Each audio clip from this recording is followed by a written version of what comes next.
திராவிட பேச்சாளர் நாஞ்சில் சம்பத் நம்மோடு இணைந்திருக்கிறார். சார் வணக்கம். திமுக கூட்டணியில திருமாவளவன் இந்த வீடியோவை பகிர வேண்டிய காரணம் என்னன்னு நீங்க நினைக்கிறீங்க சார்? இல்ல, அதற்கு ஒரு உள்நோக்கம் இருப்பதாக நான் கருதவில்லை. அவர் 2 தினங்களுக்கு முன்னால் விஜய் வந்தாலும் தமிழகத்தில் திமுகவின் ஆட்சிதான் என்று ஓங்கி பேசியிருக்கிறார். இப்படி அவர் வெளியிட்டிருப்பதன் மூலம் இந்தியா கூட்டணியில் ஒரு சலனத்தை ஏற்படுத்தலாம் என்று கருதுகிறவர்களுக்கு வேண்டுமானால் இது தீனியாக அமையலாமே தவிர தமிழ்நாட்டு அரசியல் தத்துவத்தை புரிந்து கொள்ளுகிறவர்கள் இதை தவறாக எடுத்துக் கொள்ள மாட்டார்கள். ஏனென்றால் இந்தியா கூட்டணிக்கு முகம் தந்த தலைவர் அண்ணன் ஸ்டாலின் என்றால் அதற்கு முதுகெலும்பாக இருந்த பெருமை விடுதலை சிறுத்தைகளின் மதிப்பிற்குரிய தலைவர் திருமாவளவனுக்கு உண்டு. ஆகவே களமாடக்கூடிய எந்த எதிர்பார்ப்பும் இல்லாமல் ஓய்வறியாமல் உழைக்கின்ற தொண்டர்களுக்கு மத்தியில் நம்பிக்கையை ஊட்டுவதற்காக பேசிய பேச்சாகத்தான் நான் இதை கருதுகிறேன். இதை அண்ணன் ஸ்டாலினோ திராவிட முன்னேற்ற கழகத்தின் தலைமையோ தவறாக எடுத்துக் கொள்ளாது என்பதிலும் நான் உறுதியாக இருக்கிறேன். இன்னும் சொல்ல போனால் திராவிட முன்னேற்ற கழகத்தினுடைய செயல் வீரர்கள் கூட்டத்தில்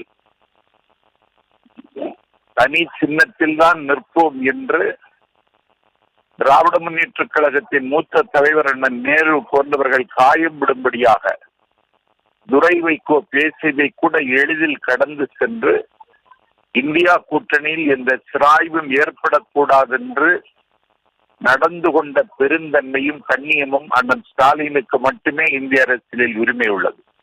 ஆகவே இதை பெரிதாக எடுத்துக்கொள்ள வேண்டிய அவசியம் இல்லை. ஒரு இயக்கத்தை தலைமை தாங்கி நடத்துகிறவர் இதுபோல பேசுகிற பேச்சு அந்த சிறுத்தைகளுக்கு ஒரு நம்பிக்கை ஊட்டுகிற பேச்சு என்றுதான் எடுத்துக்கொள்ள வேண்டுமே தவிர வேறு கண்ணோட்டத்தோடு பார்க்க கூடாது என்பது என்னுடைய வேண்டுகோள். சார், இப்போ மிகப்பெரிய கூட்டணி அமையும்ன்ற அதிமுக பொதுச் செயலாளர் EPS கருத்துக்கு திருமாவின் செயல்பாடு பலம் சேர்க்காதா? அரசியலில் காணாமல் போகிறவர்களின் பட்டியலில் இருப்பவர் எடப்பாடி பழனிசாமி. அவர் நம்பி இருக்கிறவர்களே இன்றைக்கு உதறி தள்ளுவதற்கு முடிவெடுத்து விட்டார்கள். அவர் சார்ந்திருக்கிற தலைமை பொறுப்பு இடம் மாற இருக்கிறது. அந்த இடத்திற்கு செங்கோட்டையன் தான் வரப்போகிறார் என்று அடிமட்ட தொண்டர்கள் பேச ஆரம்பித்து விட்டார்கள். ஆகவே எடப்பாடி பழனிசாமிக்கு ஒரு வலிமையான கூட்டணி அமைவதற்கான சூழல் தமிழகத்தில் நிச்சயமாக இல்லை. அப்படி ஒரு சூழலில் இல்லாத ஒருவர் இந்த நாட்டில் ஒரு பெரிய கூட்டணி அமைப்போம் என்று சொல்லுவது இந்த நூற்றாண்டினுடைய தமாஷாகத்தான் கருதி கொள்ள வேண்டும். ஆகவே அரசியலில் காணாமல் போகிறவர்கள் பட்டியலில் இடம்பெறப் போகிற எடப்பாடியை நம்பி இந்த நாட்டில் யாரும் போக மாட்டார்கள் என்பதை விட அந்த கட்சியில் இருக்கிற தொண்டர்கள் கூட அவர் பக்கம் போக மாட்டார்கள். ஆகவே திருமாவளவன் எடப்பாடிக்கு முட்டுக் கொடுக்கக்கூடிய முட்டாள்தனத்தை ஒரு காலம் செய்ய மாட்டார். இதை நான் உறுதியாக தெரிவிக்கிறேன். இணைப்பில் தங்கள் கருத்துக்களை பகிர்ந்தமைக்கு நன்றி சார்.